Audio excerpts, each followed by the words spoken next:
हाँ जी, hello one, कैसे हो आप सभी लोग? सब बढ़िया। आज के इस वीडियो को दोस्तों हम 3 पार्ट के अंदर बना रहे हैं। पहले तो बात करेंगे हमेशा की तरह बिटकॉइन की अपडेट के बारे में, और अभी ये जो इजराइल पैलेस्तीन का वॉर चल रहा है इसका कितना इंपैक्ट हमारी क्रिप्टो मार्केट के ऊपर पड़ेगा। दूसरी बात कि भैया बुल रन के बारे में बताओ, क्योंकि काफ़ी दिन हो गए बुल रन का नाम ही नहीं लिया हमने, तो नेक्स्ट बुल रन के ऊपर भी बात करेंगे। और इससे भी इंपॉर्टेंट बात, हमने जो 2020, 21, 22 में जो पैसा डाला था मार्केट के अंदर, क्या वो कभी रिकवर हो सकता है? यानी कि हमने जिन अल्टकॉइंस को बाय करा है, वो चाहे हाई प्राइस पर हो या फिर मिड प्राइस पर हो, क्या वो वापस से उन प्राइस के ऊपर जा सकते हैं या फिर अपने एटीएच को ब्रेक करके एक नया एटीएच बना सकते हैं? इसके ऊपर काफी इंटरेस्टिंग वीडियो है, तो जरूर से पूरा वीडियो को देखना। और वीडियो अगर पसंद आ जाए तो वीडियो को लाइक जरूर से देना। और हाँ, ट्विटर टेलीग्राम का लिंक मैंने अपनी वीडियो के डिस्क्रिप्शन बॉक्स में डाला हुआ है। भाई साहब, टेलीग्राम को तो ज्वाइन कर लो, कम से कम मार्केट की सारी इमरजेंसी अपडेट से आप अपडेटेड तो रहोगे, तो कम से कम टेलीग्राम को तो ज्वाइन कर ही लेना। लिंक आपको वीडियो के डिस्क्रिप्शन बॉक्स में मिला हुआ है, ठीक है? अप टू डेट रहने के लिए टेलीग्राम ज्वाइन करना ही है। पहले बात करते हैं अपन बिटकॉइन के बारे में। देखो, लास्ट वीडियोस में हमने क्या डिस्कस करा था कि सिमेट्रिकल ट्रायंगल का ब्रेकआउट हुआ है, ब्रेकआउट हो चुका था, और यहाँ पर जो पैसा कमाना था यानी कि 10x के साथ में 20% के लमसम हमें प्रॉफिट मिल गया। अभी बिटकॉइन पिछले 1-1.5 दिन से थोड़ा सा शांत हमें देखने को मिल रहा है, या फिर कोई ज्यादा वॉलिटिलिटी इसके अंदर देखने को नहीं मिल रही है। मैं इसको डेली टाइम फ्रेम पर दिखाऊं तो यहाँ पर आप देख सकते हो, डेली टाइम फ्रेम पर तो सिमेट्रिकल ट्रायंगल का ब्रेकआउट भी मिल चुका है, लेकिन ब्रेकआउट के बाद में जो बड़ा मूवमेंट आना चाहिए वो अभी तक देखने को नहीं मिला है। बोले तो यहाँ पर से यहाँ तक का अगर मैं लूँ, इसी तरीके से अपन देखते हैं ना टारगेट, तो यहां पर से देख लो भैया, लगभग 30,000 का एरिया बनता है इसका टारगेट। और अभी अगर आप देखोगे तो बिटकॉइन जो है इस वाली ब्लू कलर की ट्रेंड लाइन पर एक रेजिस्टेंस पा रहा है, लेकिन मुझे ऐसी उम्मीद है, क्योंकि हिस्टोरिकली जो बिटकॉइन है अक्टूबर के अंदर पॉजिटिव मोमेंटम दिखाता है, तो इस बार भी ये पॉजिटिव मोमेंटम देखने को मिल सकता है। अब देखो, जरूरी नहीं है कि हिस्ट्री हमेशा ही रिपीट हो या फिर हिस्ट्री के अकॉर्डिंग मार्केट चलता है। इस बार थोड़ा ये वॉर वगैरह की जो सिचुएशन है ना, वो थोड़ा हल्का फुल्का इसके ऊपर इफेक्ट डाल सकती है।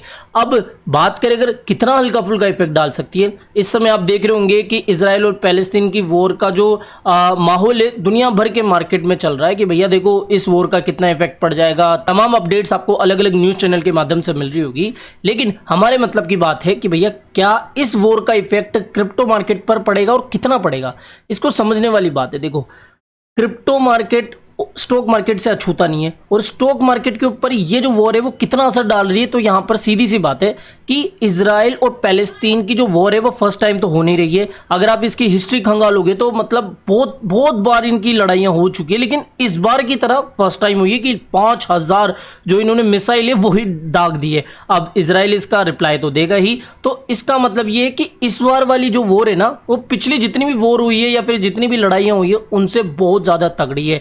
हालांकि अगर आप देखोगे ना, इजराइल और पैलेस्तीन का ग्लोबल मार्केट पे इफेक्ट या फिर इंटरनेशनल जो भी ट्रेड्स होती है उनके ऊपर इफेक्ट, अब देखो सिंपल सी बात है कि आज तीसरा दिन हो गया है इस इजराइल और पैलेस्तीन कॉन्फ्लिक्ट को, वॉर को। ये वीकेंड के टाइम पे शुरू हुआ था जब यूएस मार्केट बंद था, या फिर कहीं ना कहीं बाकी के जो मार्केट्स थे वो ऑफ थे। अभी मंडे के दिन बाकी जो दुनिया भर के मार्केट है वो ओपन होंगे, स्पेशली यूएस मार्केट, तब हमें देखने को मिलेगा कि कितना असर इस वॉर का देखने को मिला। लेकिन हाल फिलहाल तो देखो, वीकेंड के चलते हुए अगर क्रिप्टो मार्केट की भी बात करें ना, क्योंकि क्रिप्टो तो 24 घंटे चालू रहता है 24/7, क्रिप्टो के ऊपर कोई इतना असर, कोई मेजर इफेक्ट इसका देखने को नहीं मिला, क्योंकि जो इजराइल है वो कोई मेजर कंट्री नहीं है जिसका कि किसी इंटरनेशनल ट्रेड पर इतना इफेक्ट पड़े। लेकिन वॉर तो वॉर होती है, और वो कहते हैं ना कि एक देश की जो वॉर है वो सिर्फ एक देश या दूसरे देश तक सीमित नहीं होती, बाकी देशों को भी लपेटे में ले लेती है। और इस बार देखो, अभी तक इजराइल ने कोई भी बड़ा जो अटैक है वो पैलेस्तीन के ऊपर नहीं किया है, लेकिन अगर इन्होंने ऑफिशियली कोई बड़ा वॉर कर दिया या फिर बड़ा अटैक कर दिया तो भैया बाकी कंट्री भी अछूती नहीं रहेगी, मार्केट इससे शेक हो सकता है, इतनी तो पॉसिबिलिटी है। अब वो कितना होगा वो तो हमें समय के साथ ही पता लगेगा कि भैया बाकी जो कंट्री है वो इसके ऊपर किस तरीके की स्टेटमेंट देती है, फिर कौन सी कंट्री इजराइल के साथ है, कौन सी कंट्री नहीं है, बाकी कंट्रियों को कितना इफेक्ट पड़ेगा। क्योंकि देखो, हर वॉर एक दूसरे से अलग होती है, तो इस बार की वॉर देखेंगे कि कितना बड़ी रहेगी। इस समय कुछ भी जल्दबाजी में स्टेटमेंट देना मेरे अकॉर्डिंग तो सही नहीं रहेगा। अभी वक्त पर देखते हैं कि क्या चीजें देखने को मिलेगी, और ये सेम चीज सारी रिपोर्ट्स को भी पढ़ लो, आपको ये चीजें देखने को मिलेगी। अब यहाँ पर नेक्स्ट हम बात करते हैं बिटकॉइन बुल रन के बारे में। देखो आज सीजे बाइनेंस ने हाल्विंग से जुड़ा हुआ एक काफ़ी इंटरेस्टिंग जो अपना ओपिनियन है वो शेयर करा, और बहुत सही बात है, और आप में से मैक्सिमम लोग भी इससे अग्री करेंगे या फिर उनको भी ये चीज़ पता होगी। इवन मैंने अपने ट्विटर पे भी इस चीज़ को कहीं ना कहीं इन्वॉल्व करा है, यहाँ पर देख लो टुडे सीजे सेड। और हाँ, ट्विटर को जाके देखो कि भैया मैं किस तरीके की पोस्ट डालता हूँ, काफ़ी इंटरेस्टिंग मैं पोस्ट वगैरह डालने की पूरी आपके लिए कोशिश करूँगा, तो इसको भी जाके जरूर से ज्वाइन कर लेना। अब यहाँ पर बुल रन की बात करते हैं। अब देखो भाई साहब, अगर बात करें बिटकॉइन के बुल रन के बारे में, तो सबसे पहले हमें पूरी ग्लोबल मार्केट के ऊपर नजर डालनी पड़ेगी कि क्या चल रहा है दुनिया भर में। यूएस की इकोनॉमी कहाँ चल रही है, यूएस के अंदर कितनी हमें स्टेबिलिटी देखने को मिल रही है, क्योंकि कहीं ना कहीं आप भी जानते हो कि यूएस का जो मार्केट है ना, वो पूरा ग्लोबल मार्केट को इफेक्ट करता है। तो अभी यूएस के हालात कैसे चल रहे हैं, बाकी कंट्रियों में किस तरीके की ग्रोथ हमें देखने को मिल रही है, और कोई वॉर वगैरह की सिचुएशन तो नहीं दिख रही है ना, तो ये चीज़ कहीं ना कहीं हमें देखना जरूरी है। लेकिन अगर हम हमारे क्रिप्टो के बुल रन के ऊपर बात करें ना, इस बार का बुल रन जो है वो 3 फैक्टर्स के ऊपर डिपेंड करेगा। यानी कि अभी मेनली 3 फैक्टर्स ही दिख रहे हैं जिसके ऊपर हम सोच सकते हैं कि भैया ऐसा होगा तो बुल रन आ सकता है। पहला है हाल्विंग, सबको पता है। यानी कि हाल्विंग जब भी होती है तो बिटकॉइन को और माइन करने के लिए बहुत ज़्यादा डिफिकल्टी हर 4 साल में बढ़ती है। तो एक तो हाल्विंग है, दूसरी है ईटीएफ। ईटीएफ का ये झुंझुना है ना भाई साहब, झुंझुना नहीं है। अगर सच में ईटीएफ अप्रूवल्स हो जाते हैं तो ईटीएफ का मतलब क्या होता है, एक्सचेंज ट्रेडेड फंड। यानी कि जो लोग डायरेक्ट बिटकॉइन के अंदर इन्वेस्ट नहीं करना चाह रहे, मान लो मेरे दादाजी है, मेरे पिताजी हैं, या फिर कोई भी एल्डर, अगर उनको लगता है कि भैया बिटकॉइन के अंदर तो बहुत ज़्यादा वॉलिटिलिटी होती है या फिर मैं इस चीज़ को संभाल नहीं पाऊंगा, तो वो जो लोग हैं अमेरिकन सिटीजन्स जो हैं, फिर वो ईटीएफ में पैसा डालेंगे। और ईटीएफ में क्या होता है, और हाँ ईटीएफ भी स्पोर्ट ईटीएफ ना कि फ्यूचर ईटीएफ, स्पोर्ट ईटीएफ में सच में बिटकॉइन बाय होते हैं। तो यहाँ पर मैं स्पोर्ट बीटीएफ का एग्जाम्पल ले रहा हूँ। अगर स्पोर्ट ईटीएफ अप्रूवल हो जाता है ना, तो स्पोर्ट ईटीएफ के माध्यम से बिटकॉइन की और बाइंग आएगी, नई तरीके से बाइंग शुरू होगी। तो भैया डेफिनेटली क्या होगा, मार्केट में वॉल्यूम आएगी, मार्केट के अंदर पैसा डालेगा, और पैसा डालेगा तो प्राइसेस तो बढ़ेगी ना। और तीसरा जो फैक्टर होगा वो होगा रेगुलेशन और इंस्टीट्यूशनल इन्वेस्टमेंट प्लस इन्वॉल्वमेंट। देखो कुछ लोग कहेंगे अगर रेगुलेशन आएगी तो भैया कौन इसमें फिर जाएगा, क्योंकि रेगुलेशन के बाद में तो इतना वोलेटाइल मार्केट तो नहीं रहेगा ना जितना कि पहले था। क्योंकि अगर ये रेगुलेट हो जाएगा तो इसका मतलब ये है कि ज़्यादा ये वोलेटाइल नहीं रहेगा। जिस तरीके से स्टॉक मार्केट ज़्यादा वोलेटाइल नहीं है, तो लोग फिर डायरेक्टली स्टॉक मार्केट के अंदर ही पैसा डाल देंगे। ऐसा नहीं है भैया, स्टॉक मार्केट और क्रिप्टो मार्केट में अभी भी बहुत बड़ा डिफरेंस है। लेकिन हाँ, कहीं ना कहीं रेगुलेशन आएगी ना, तो जो पोंजी स्कीम से, या फिर आप कह सकते हो कि जो बड़े बड़े मैनिपुलेशन से, वो एकदम से देखने को नहीं मिलेंगे। लेकिन जो वॉलेटिलिटी है वो फिर भी बनी रहेगी। और इंस्टीट्यूशनल इन्वेस्टमेंट का मतलब क्या है कि भैया इंस्टीट्यूशन बड़े बड़े, जैसे कि आप माइक्रो स्ट्रेटेजी का नाम ले लो, टेस्ला का नाम ले लो, माइक्रोसॉफ्ट का नाम ले लो, अमेजोन का नाम ले लो।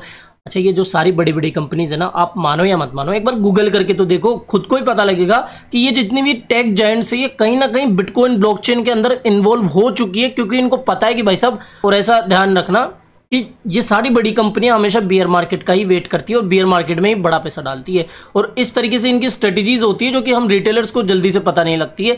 लेकिन हाँ, इंस्टीट्यूशनल इन्वेस्टमेंट जो है अगर खुलकर सामने आती है, तब डेफिनेटली हम बिटकॉइन का बुल रन एक्सपेक्ट कर सकते हैं, जैसा कि हमने लास्ट बुल रन में देखा था जब टेस्ला का अनाउंसमेंट आया था, याद हो, ठीक है। तो ये 3 फैक्टर्स हो गए। तो ये तो थी बुल रन की बात। अब बात करें कि भैया हमारे जो अल्ट कॉइन से उनका क्या होगा। मैंने तो डोज कॉइन में इन्वेस्ट करा था, मैंने तो XRP में इन्वेस्ट करा था, मैंने तो फलाने कॉइन में इन्वेस्ट करा था, जैसे लाइट कॉइन वगैरह वगैरह।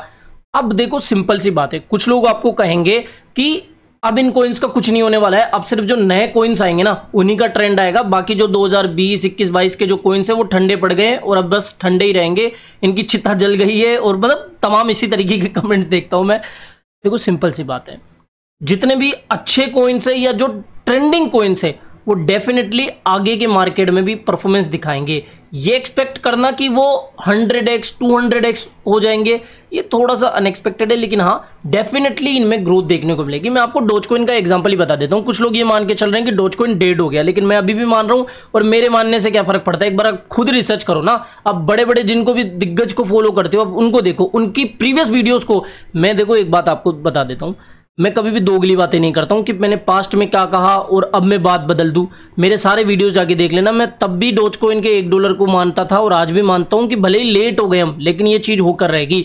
और आज से जितने भी लोग 2021 में डोज के वीडियोस बनाते थे ना, उनके वीडियोस आप जाके क्यों नहीं देखते? उनके वीडियोस जाके देखो, सबके सब आपको $1 की बात कहेंगे और इस समय 1.5 शाने बन रहे। तो इन 1.5 शानों के ऊपर भरोसा मत करा करो। मैं आपको एग्जांपल से बताता हूं। देखो डोज कॉइन की प्राइस 2013 में कहां थी? देखो 0 थी, यानी कि कोई प्राइस नहीं थी। फिर इसके बाद में लगभग 0.3 टाइम्स 04 तक गई। फिर यहां पर 2014 से 2019 के बीच में देखो 303 से लेकर यहां पर 10 इसने किल कर दिया, 0.0020 के ऊपर प्राइस चल गई। यानी कि हर साल, यानी कि जैसे जैसे बिटकॉइन की हाल्विंग होती है, बिटकॉइन की ग्रोथ होती है, उस तरीके से ही डोज कॉइन या फिर जो बाकी के, आप XRP का एग्जांपल उठा के देख लो, लाइट कॉइन का एग्जांपल उठा के देख लो, इथेरियम का एग्जांपल उठा के देख लो। तो मतलब इसका क्या है, समरी जो आपके सीधे मतलब की बात है ना, वो क्या है कि जनाब देखो, जो भी कॉइन आपने प्रीवियस बाय करे थे ना, जिनकी हिस्ट्री काफी अच्छी खासी रही है, अगर आपने मैटिक जैसे कॉइन में, डोज कॉइन जैसे कॉइन में, XRP जैसे कॉइन में, अगर आपने लाइट कॉइन जैसे कॉइन में और भी BNB जैसे कॉइन में इन्वेस्ट करा है ना, तो ये कॉइन्स आगे के बुल रन में भी परफॉर्मेंस दिखाएंगे। अब ये अलग बात है कि वो कितना पिछले के मुकाबले परफॉर्मेंस दिखाएंगे, लेकिन जितने भी हमने पास्ट हिस्ट्री के इवेंट्स देखे, उनसे एक चीज तो समझ में आ जाती है कि भैया देखो, जिन भी कॉइन्स में डेवलपमेंट लगातार होती है, जिन भी कॉइन्स में ट्रेंड बना रहता है, ऐसे कॉइन्स डेफिनेटली समय के साथ बढ़ेंगे ही। अच्छा, कौन से अल्ट कॉइन बढ़ेंगे, कौन से अल्ट कॉइन नहीं बढ़ेंगे, उसके ऊपर बात करें तो देखो जनाब, ये 4-5 चीजें ध्यान रख लो। अगर ये 4-5 चीज आपके अल्ट कॉइन में आपको देखने को मिल रही ना, तो कहीं ना कहीं चांसेस बहुत ज्यादा बढ़ रहे हैं कि भाई साहब उनका ATH क्रैक हो सकता है, या फिर एटलीस्ट वो अपने ATH के आसपास तो आएंगे ही। पहली बात होती है डिमांड, सप्लाई, ये तो सब जानते ही है। हाइप और ट्रेंड कितना है, अभी भी कितनी हाइप है, अभी भी कितनी रिपोर्ट्स में उनका नाम आ रहा है, अभी भी कितने लोग उसके ऊपर बात कर रहे हैं, कितने इन्फ्लुएंसर्स उसके ऊपर बात कर रहे हैं, कितनी मीडिया रिपोर्ट्स के अंदर उनका जिक्र हो रहा है, ये चीज हमें देखनी चाहिए। अच्छा, ट्रेंड तो वैसे भी सारे अल्टकॉइन का फीका पड़ा है, लेकिन फिर भी हमें ये देखना है कि अभी भी क्या वो मीडिया रिपोर्ट्स में आ रहे हैं या नहीं। अगली बात डेवलपमेंट, टीम क्या कर रही है, अभी टीम कितनी डेवलपमेंट कर रही है, उससे जुड़ी हुई कौन कौन सी अपडेट्स आ रही है, कौन सा जो मेन उसका माई बाप है। जैसे डोज के केस में इलोन मस्क हो गया, शिबा के केस में कम्युनिटी बोल लो, और XRP के केस में जो केस है या फिर उनके जो लॉयर्स है वो देख लो। इस तरीके से टीम क्या कर रही है अभी, ठीक है, तो वो डेवलपमेंट भी हमें देखनी है। और मार्केटिंग, देखो एक बात ध्यान रखना, अंदर की बात बता रहा हूं मैं आपको, कितना ही बड़ा अल्टकॉइन हो, वो चाहे XRP की बात कर लो, वो चाहे डोज की बात कर लो, वो चाहे किसी भी इथेरियम तक की आप बात कर लो, कहीं ना कहीं ये अंदर ही अंदर अपनी मार्केटिंग करवाते हैं। ऐसे नहीं है कि इन्फ्लुएंसर्स को पैसा दे दिया, बहुत सारी मीडिया रिपोर्ट्स में इनका कहीं ना कहीं जिक्र होता रहता है, अलग लेवल की रिपोर्ट्स आती है, बुलिश रिपोर्ट्स आती है, तो इस तरीके की मार्केटिंग भी करते हैं। तो ये जो 4-5 चीज़ें ना, अगर ये चीज़ें आपको अपने अल्टकॉइन में अभी भी देखने को मिल रही है, तो मेरे को ऐसा लगता है कि आगे आने वाले बुल रन में वो आपका अल्टकॉइन अपना ATH क्रैक करके मानेगा, ठीक है। तो ये चीज़ हमें ध्यान देनी है, और ये सारी बातें जो है बहुत सोच समझ के मैं आपको बता रहा हूँ। अगर आप इससे अग्री करते हो ना, तो बताना मुझे कि हाँ भैया जो बात कही है वो ठीक है। नहीं करते हो तो कमेंट करके बताओ कहाँ क्या कमी लग रही है। तो इतना ही था आज के इस वीडियो में जो मैंने आपको बताया। आई होप समझ में आया होगा। तो फिलहाल इस वीडियो में इतना ही। आई होप ये वीडियो आपको पसंद आया होगा। तो वीडियो पसंद आया हो तो डेफिनेटली वीडियो को लाइक करना है, चैनल आप ही का काम का तो चैनल को भी सब्सक्राइब करके रख लेना है। मिलते हैं जल्दी नई अपडेट के साथ। टिल देन जय हिंद, जय भारत।